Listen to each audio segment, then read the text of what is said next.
Mercy is a weakness. Hello, it's your sad boy Midnight, and today I'm back with a deck guide. We failed hard on ladder today. I tried top 10 for the second time in a row. Yesterday I was playing center, I had a really good run. I was at 4,730 I think, so would have still be play 7 if I didn't play. But I decided to give it a go, and well, I lost almost 80 points because I won't be able to play tomorrow and I wanted to secure my position a bit. But yeah, as you see, it was a mistake, so I'm not gonna try to reach top 10 again. I don't feel like climbing up this evening. This is not gonna happen even if I try. This is just gonna be a hair-pulling experience, I think. So today I thought we're gonna take someone into the high end of the ladder who doesn't belong there at all. Konrad Curze. Night Lords are probably the worst faction right now. And Konrad Curze is the only one who appeared on the meta report at all. And he had, as much as I remember, 45% win rate in High Terror, which is horrible. He used to be the nightmare, but now he's more like a bad dream, which you want to get rid of really fast, so wake up or something, I don't know. Yeah, it's really hard because I have kind of a connection to this dude. Not personally, of course, I'm not some cringe edgelord. Of course not.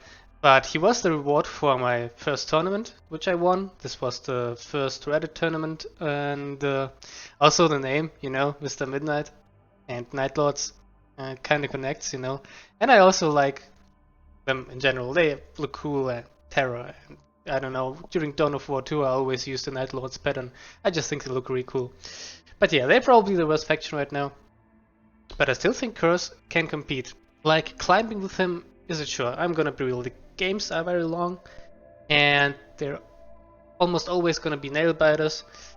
Yeah, it's not the experience that it used to be playing Konrad Curze. So what are the Night Lords about? Their whole gimmick is terror and attack manipulation. Terror is basically the worst of the three, I would say, attack enhancing keywords. You basically don't get retaliation damage when you have higher attack value than the target you're attacking. So the troops almost all have terror, but they make it up with horrible stats. To make up for it, they have high attack values. They can, like almost all warlords, can manipulate attack. There are some cards which can manipulate attack.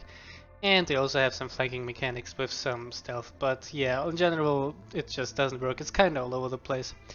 So yeah, we're not focusing on that. We have only a few synergies, and Curze is actually only working because of his Reckoning.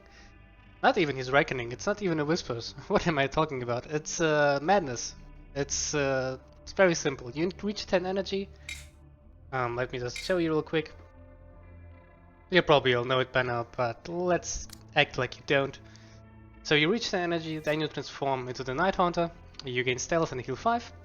And your Warlord becomes Night Haunter, which means he doesn't get an attack bonus, but he gets Sneak Attack and Battle Honor that he gets Stealth again.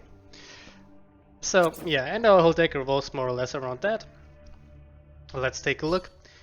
What we want to do is basically reach 10 energy as safe and fast as possible, transform into the Night Haunter, lock the enemy's board, and then finish him off big or grind him down. What are the win conditions of Konrad Curze? Of course, the Night Haunter himself, he's a one-man army.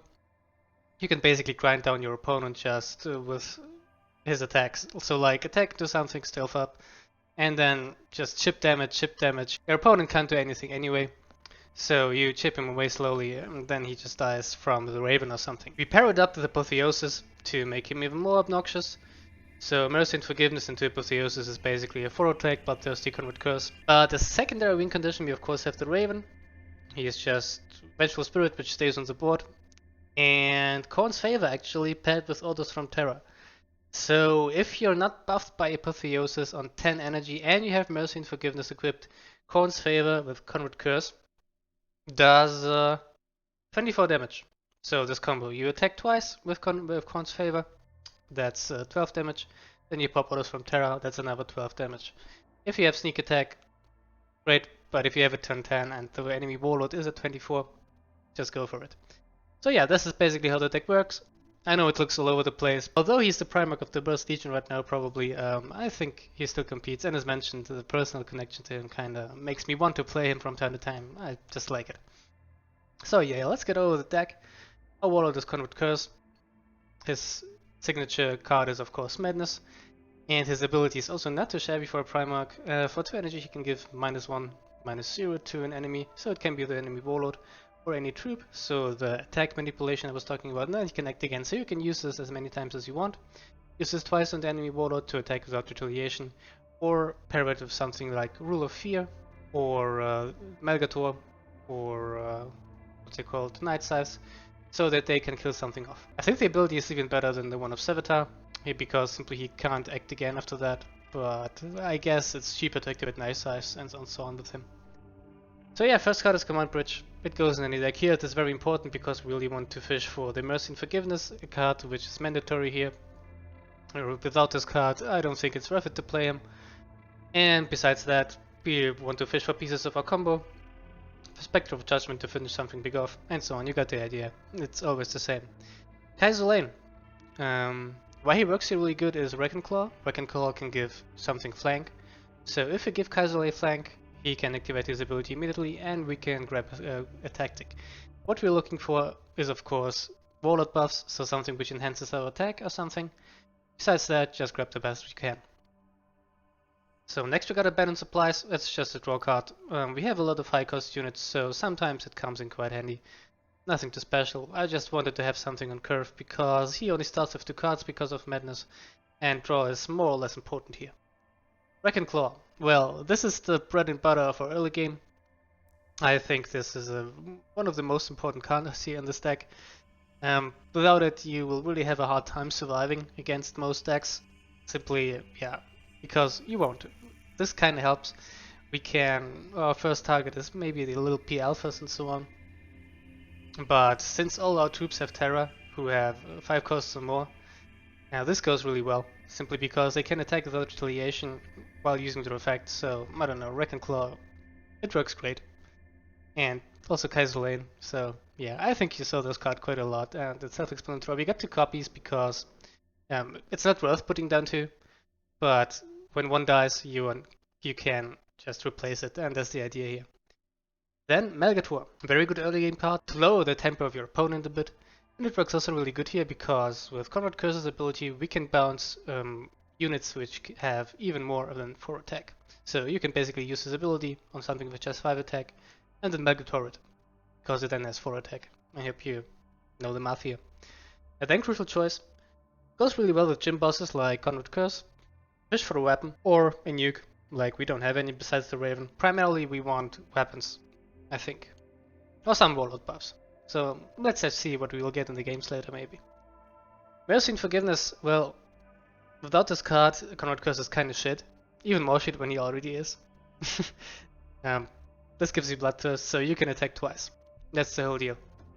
We can use our ability as much as we want anyway, but attacking twice is a big deal, because we can divert our damage when we become the Night Hunter. So when your enemy has something which has 2 health and himself, you can attack into him, and then into the 2 health unit, so you gain stealth. Without it, you will just attack the unit and stall the game indefinitely. This card really, I think it actually doubles his power, and if you don't have this card, I wouldn't bother playing Curse, to be honest. Next up is Belts. Now we're going first, so we already have the initiative usually, and this simply gets us to 10 energy faster, which is more or less the goal of this deck. High Alphas, stance, Bummer if you are a Night Hunter, so removing them is very important. I think this card is also mandatory. And the heal 3 also comes in handy when you're playing against aggro. So, as mentioned, I think I must include here. Nostromo. Not my favorite. I think Deliverance is better. But I try to use this card at turn 8, so when you're at 9 energy, when it's kind of a really close situation and you are about to turn into the Night Hunter, so that your enemy can't attack you, and then next turn you transform, go to stealth, and then you can keep going, you know? Besides that, just use it in tricky situations where you want to draw and stall another turn. Rule of Fear works great against the current Solar Auxilia meta. They have a lot of little shits, and sometimes this card just swings the game. I just had it the last game against the Solar Auxilia deck. It would be cool if you could pair it with Terra Tactics is the card, I think. Yeah. It's also 3 energy card, which gives -2, -0 to all enemy troops. So for 6 energy you kill everything which has 4 attack or more. I'm just don't want too many combos in this deck because we already got one we want to fish for. And I think this would kind of disturb the flow of the deck. Besides that, if you have a bit energy to spare, use Konrad's ability before you pop it, so something which has even more than 3 attack might die to it. Curse of Foresight. You can play either that or Lectitio. I prefer that because I really don't like giving my opponent cards, and this also draws more cards. The damage you get from it is mostly not substantial. I think I never got 3 from it. Mostly 1, 2 or nothing. And drawing the cards is just really good. We start only with 2 cards, so as mentioned, card draw is kind of important. We have a lot of key cards we really want, a lot of situational cards, so having a high hand count with Curze is kind of a must, so I included 2 copies here. Informant Network as usual our anti-stealth tech of choice. You can also run the Skitari Protectors, but we'll come to it later.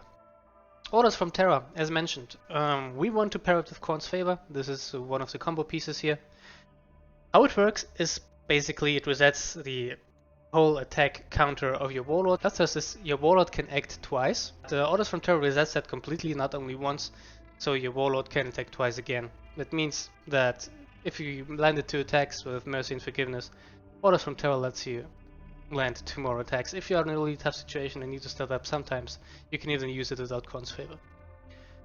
Then Andros Shek, one of the really good Nightlord legendaries. He remains in stealth until he is ready to attack. Gains +2/+0 every time something dies.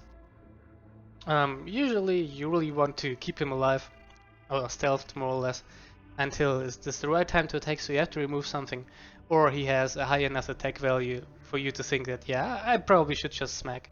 So if it's like turn 7, you're at 7 energy, turn 6 you're at 7 energy, you're playing against something like Angron or Sisters, and you know the Conquerors may be coming, this guy's at, I don't know, 10 attack, just go for it. No need to hold him back here. Then we get Nice Scythes, only 1 copy because they're kind of situational, but sometimes they help you get rid of the annoying Jubek or Mortar Carrier. Also works well with Konrad's ability, just a bit expensive. But yeah, I just thought they come in handy sometimes. So also really good with Wrecking Claw because they have 6 attack. Kill a lot of stuff even if they don't get the usage of their ability. So yeah, 1 copy here. Next, Reaper of Kaldrak. Really good troop in my opinion. It has good stats for a Night Lord. 5/6. That's why it's in this deck. Also useful rally ability. Goes really well with Wrecking Claw, so you can flank something for 5 with Terra and make something else not attack. Helps you a lot in aggro matchups to stall a bit. And yeah, just a good troop in general. 2 copies here. Korn's Favor is mentioned, one of our combo pieces for Orders of Terra and Korn's Favor. Try to use it only when you have Mercy and Forgiveness, but in tough situations maybe it will help you kill off something big when you are the Night Haunter. Spectre of Judgment is my hard removal of choice. I think it's quite good. Sometimes when the enemy plays something too big for you to kill on your own, this card helps out a lot. Also it deals with Marcus Valerius on curve. And yeah, the deal 2 damage to adjacent units is often just overlooked, but you kill something and then you deal 4 damage. I think it's actually pretty good. Curze is Chosen. As you see, terrible stats as all Night Lords, but all enemy troops have -2, -0. So he's an awesome flanker if you have Wrecking Claw. On his own, he kinda sucks, but there's also the combo with Rule of Fear. So you play that on 10 energy, follow up with Rule of Fear, and everything which has 4 attack or less dies. Really good when the opponent can deal with them, and with Wrecking Claw and Rule of Fear, so I thought I'd go in. The Raven, well, he's just an 8/8 charger. He reminds me of King Crush from Hearthstone. Not much to say here, use him as a finisher, but I also like to play him on curve if the board is empty, because then that means your opponent will just be busy dealing with him next turn. And he will still be an 8/6 if that's a regular Warlord, so have fun with that. Apotheosis. Well, we want to use that basically after we transform into the Night Hunter to become even more obnoxious. So if you have Mercy and Forgiveness equipped, you become then a 3 attack Bloodthirsty Warlord. If you have a second Apotheosis equipped, 4 attack Bloodthirsty Warlord. So go figure yourself. You can then kill 8 health targets without retaliation damage. And basically at that point it will be really hard for your opponent to catch up if you have double Apotheosis to Curse with Mercy and Forgiveness. But getting there is usually quite hard. So yeah, that's the deck. But as usual, I got some cards which you could include if you disagree with me on some of my choices, or if you're missing some of these cards. So first of all, Konrad. They work really well with Konrad Curze's ability, and they take care of Katsuhiro. But I don't know, it kind of pisses me off that these guys and jetpacks from Raven God exist, that's why I didn't include them. Talent for Murder, that's an alternative for Spectre of Judgment. It isn't bad, kind of stalls for a turn, and it setups for your Night Hunter turn. Only really good when you are the Night Hunter. So yeah, it also doesn't help against survivor troops, so I kind of stick to Spectre of Judgment. And then we got VBS Talon, it's simply a good flanker, but we got Dragon Claw, so I kind of rely on that. I didn't put any flankers on this deck. I also think that the 4 energy alternatives to the other legions have kind of better, so 5 energy, 5-4, yeah, not really sure. And then we have Atramentor. Only good thing about these guys is that they buff your attack and have possible frontline. But yeah, they are 6-7 for 8 as much as I remember them, and that's just terrible, as all Night Lord troops. So yeah, the stats are just spoiled, that's why they are not in here. Baccarin, that's a really good troop, one of the few good Night Lord troops, but he just doesn't fit here. He would be a really good flanker. He's just a bit too expensive for a 5 attack flanker in my opinion. But yeah, if you run him, I would run him alongside with supply lines. Well, then we have Pa Gurbot. That's the 10 energy tank. It also has poor stats. 8-9 for the energy is terrible, but it gives adjacent units +2 attack, so also our Warlord. And I used to play him before Con's Favor was a thing. It was actually pretty good when you have double Apotheosis and then played Pa Gurbot. You basically were able to do a 12 damage swing with your Warlord. Some neutral cards, Void Engagement, we have a high tactics count and we want to draw as much as we can, but yeah, this is just for aggro decks, I think, more or less. The 2 damage don't matter that much. Our goal is to get into the late game. Then Forge Complex. Well, as mentioned, Night Lord troops really suck. And here we just get a couple more threats to put on the board when we are a Night Hunter, so your enemy has to focus on something except your Warlord. And it used to work really well, but for now it's just really low tempo and I scrapped it. But I really liked it, because it also gives Wrecking Claw more targets to give flank to, and as mentioned, just more threats. Then the Skitarii Protect, as mentioned, this is an alternative to Informant Network. If you run that instead of Informant Network though, I would run 2 copies because it unstealths only 1 unit. I think it's good here because it has frontline and we don't have any frontlines, and it gives us an additional protection in the early game against aggro warlords. So yeah, we'll take a look if you want to include it instead of Informant Network. Informant Network is just the cheaper alternative which also does damage, so as usual I kind of prefer that. Then Fierce Onslaught, that's a card you rarely see, and I think it's super situational, that's the only reason why it's not here. But for example on stuff like, what's his name, Endos Shrek, no, not Shrek, Endos Shack, it causes wonders. So like the best case scenario is your enemy plays Defense Force, and Endos is already at, I don't know, 8 attack, so you play Fierce Onslaught on him, and then just keep attacking into the Defense Force. Defense Force keeps coming back, and Endos keeps getting buffed. So you can buff him until 30 attack, and then because of the Battle Honor effect of Fierce Onslaught, you can just smack into the Warlord, enemy Warlord again. I'm a bit distracted by the sexual hack behind me, sorry. And then we got Remembrance Order. I used to play this earlier in the stack, but simply now it's overshadowed by Crucial Choice, it's much more reliant.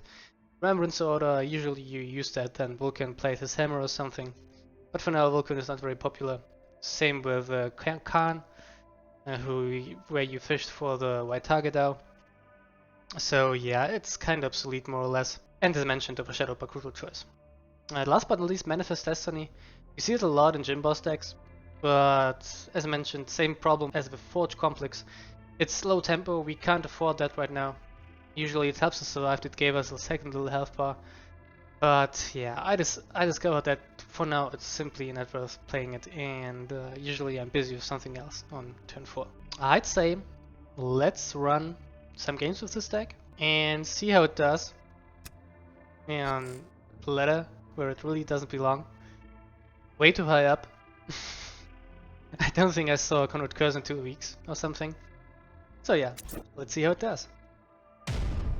Vulcan.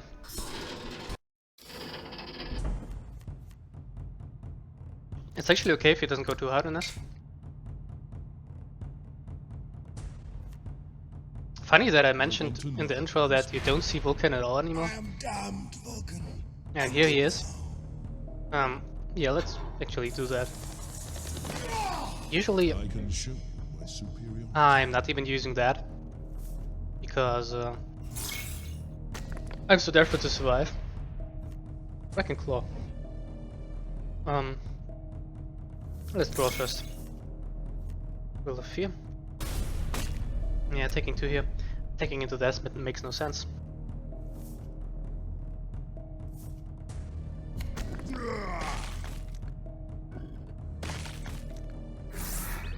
Yeah, I should have Wrecking Clawed. It's goddamn Solar Auxilia, of course. Do I just Will of Fear it already?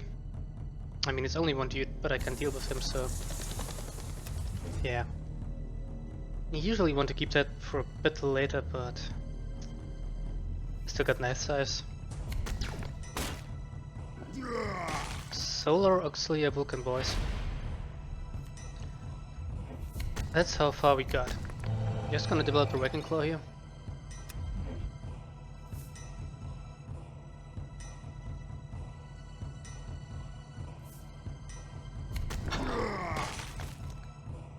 Okay.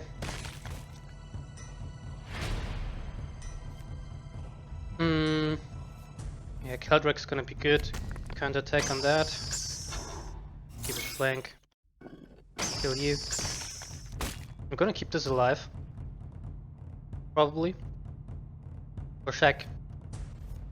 Oh, I also drew Mercy and Forgiveness. Didn't even see it. I mean, if he plays Marcus Valerius, it's gonna suck ass, but... no, no. Don't die.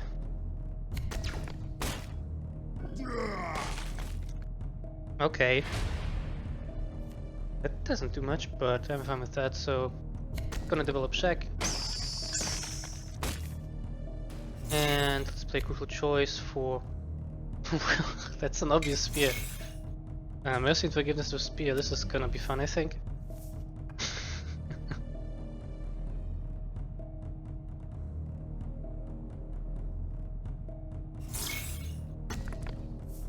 Alright. What is that? Okay, what do we do? What do we do? I'll draw first. Spectrus, fine. So you go here. Flank. So what the fuck plays this? You're a 10 attack, so I'm just gonna go for it. And I'm gonna actually face bash. I mean, I got Spear and Mercy next turn. And I don't think I can deal with that. Like, having bot control as Night Lords is so weird.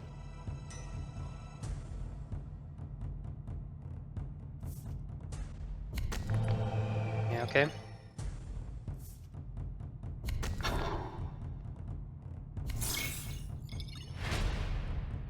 Well. War within, but not here. Yeah. I hope it kinda shown the strength of Wrecking Claw. So, that's it. And stop Solar Auxilia, please.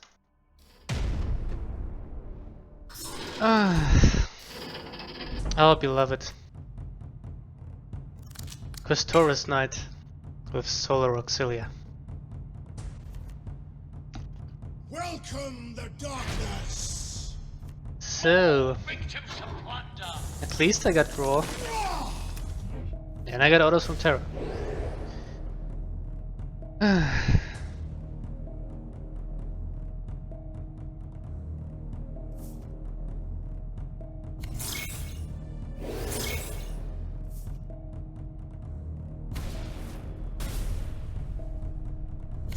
Okay.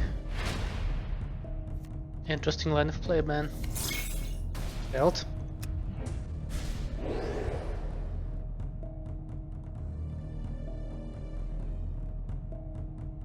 There's like no reason to attack into him. The shield is usually just a bait, and as you see, he does it by himself. Alright, I could draw. I'll play Shack. Instead of Shack, just on curve. Can deal with some annoying solar auxilia troops. Rocket pod. Yeah, that sucks. Here's Mercy, but I'm gonna draw first.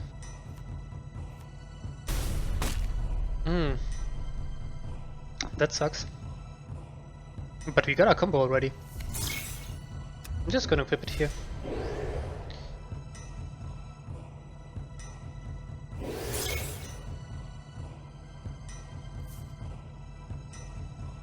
I'm gonna have to attack with Shack next turn.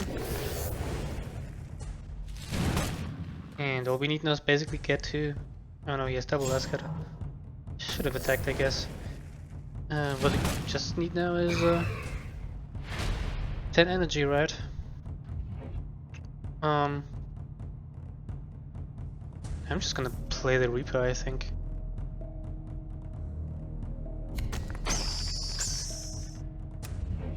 I'll be... So that's 24 damage. Basically just need to hit him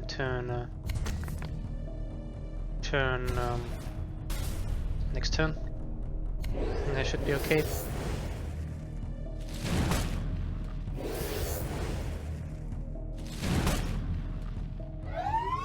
Okay. Spectre of Judgment. Why not? So let's see if he plays Dracovac. I should have attacked actually. What am I doing? Well, it doesn't matter. I just need 2 more turns. He will kill the Reaper, but I don't think it actually matters. Unless he plays a frontline or something.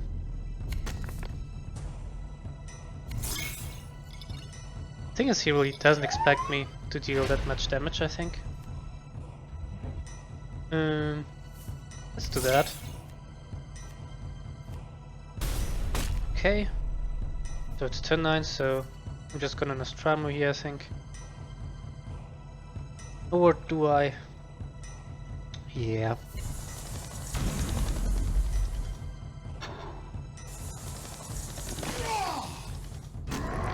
So if he plays Dracovac, he will be at 23, and it's still in lethal range.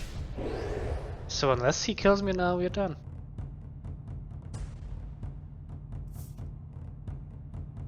Oh no, what's that? Oh yeah, that sucks.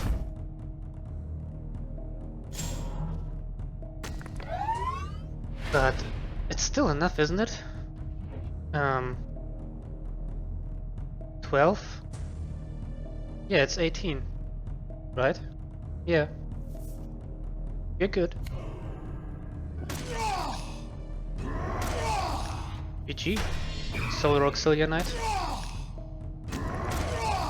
Hope I didn't fuck up your top 10 run. Ooh, Rom. This is gonna be a hard one. Aggro is our weakness. But we got Dragon Claw. And I'm tempted to keep Shack actually. Since we're going first. I don't know. Yeah, it's awkward. I probably want some draw. Oh god, this is terrible. Welcome the darkness. Oh, let's hope you get some draw. Okay, let's spend in supplies first. And that's some draw, good. Next turn I can play both. 3 energy trip instantly. Okay. Gonna take a total of 9 from that. Let's hope I draw not too many tactics here. That's okay. I'm gonna develop the Wrecking Claw.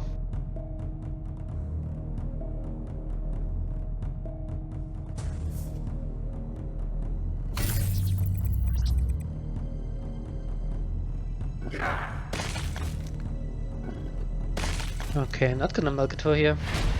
I'm just gonna use my ability twice, I think. Well, let's use it once. And fish for a tactic with Sulain. Oh, look at that. And Asima looks cool. So does Thunderhawk. I think I'll need the early game more. And this also draws me Reapers. I play it next turn. Book of Lorga. Okay. Too bad I didn't pick Anathema, right? If I draw... Yeah, I'm gonna overdraw. Auric Mortalis. Or Oath of Moment. Or even Secret Devotion. And this all looks pretty good. I think I'm gonna pick Secret Devotion. It just looks funny. And... let's Thunderhawk his face, I guess? I don't know, I can't play Foresight because of Foresight here. And I really don't want to face bash him at all costs, so I'll call it a day, I think.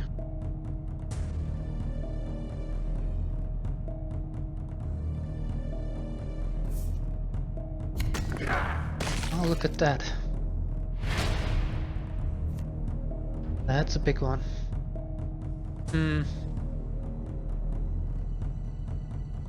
I can't really deal with that properly, to be honest. So I have to take 5 damage here.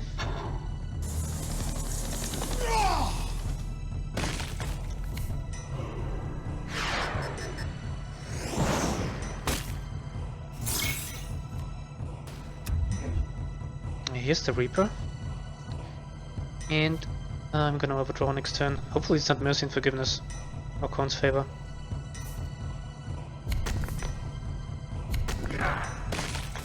Alright. Yeah, that sucks. This would have been a good one.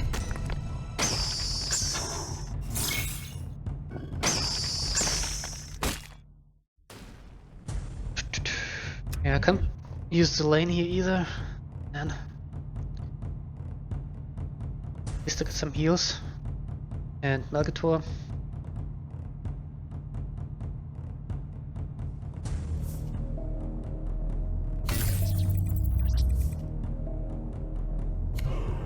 Oh crap, okay.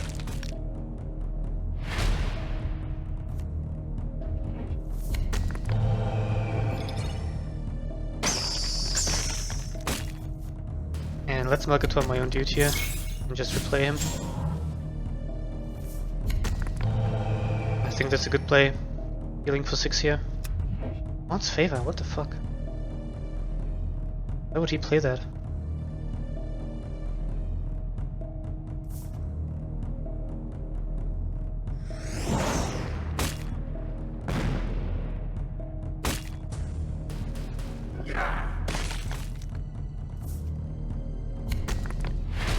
Okay.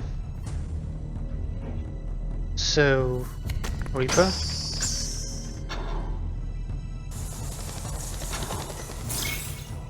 And that's the play.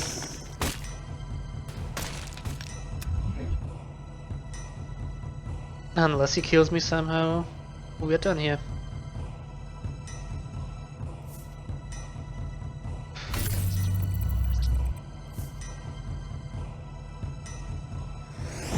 Okay, K-Meal. K-Meal is obviously a problem. Relics. Okay. Can I kill him somehow? Not really. So I'm gonna stealth up.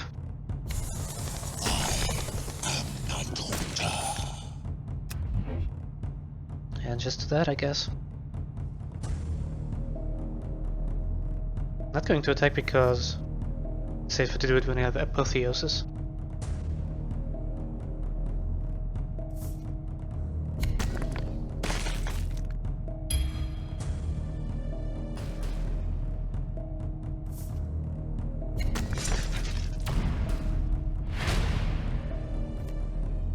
Okay.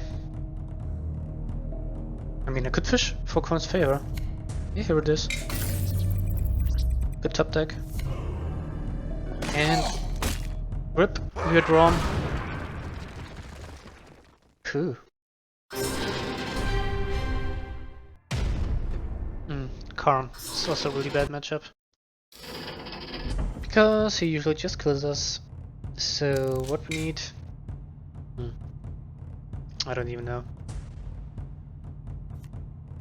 Yeah, that. Welcome the darkness. Belts. Wrecking Claw. Doesn't do it. Yeah, great. I guess the hammer.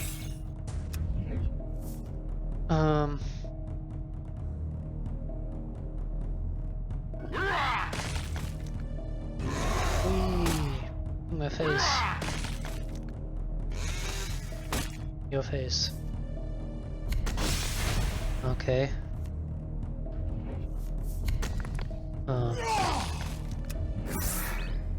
Maybe it was a mistake to attack into it.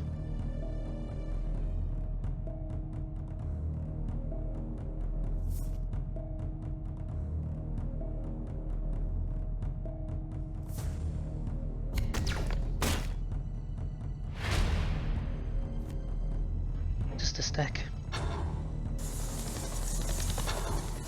Is that Solar Auxilia Khan? It didn't really go that far.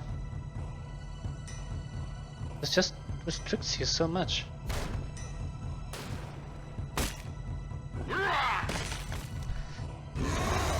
Still hits my face with 4 units from the board. I love Khan. It hits me twice. Ooh.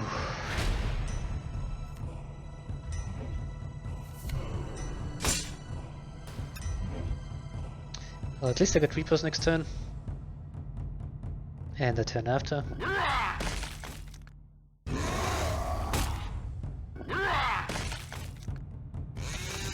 What are these pings, dude?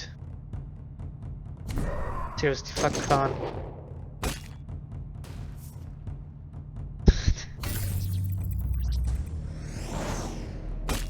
Yep. It's everything. And next turn he probably got Speeders. And I can't do anything about it.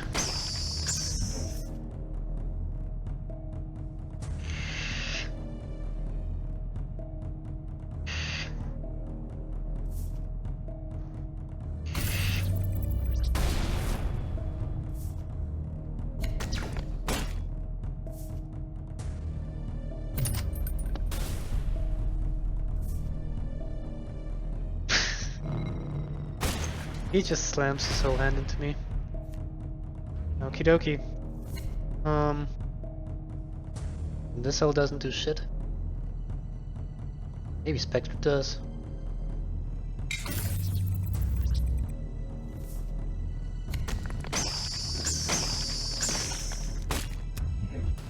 I don't even know, man. Next turn I can clear with hammer.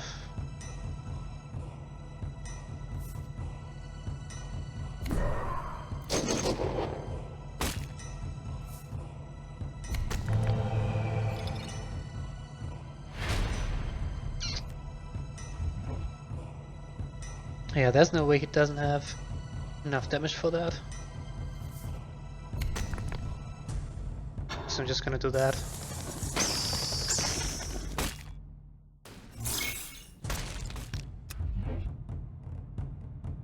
He either has 1 damage in his hand or he will hit a pink now.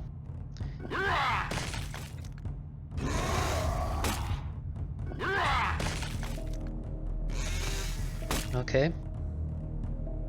Really? Missing 1 damage, man?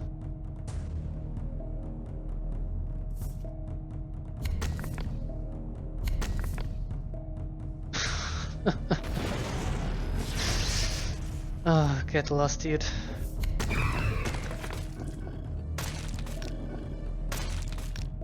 Karn. Oh, man.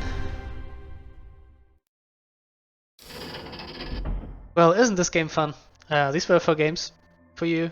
I lost 2 to a fucking knight, But besides that, we were doing pretty well. So, as mentioned, climbing with Mr.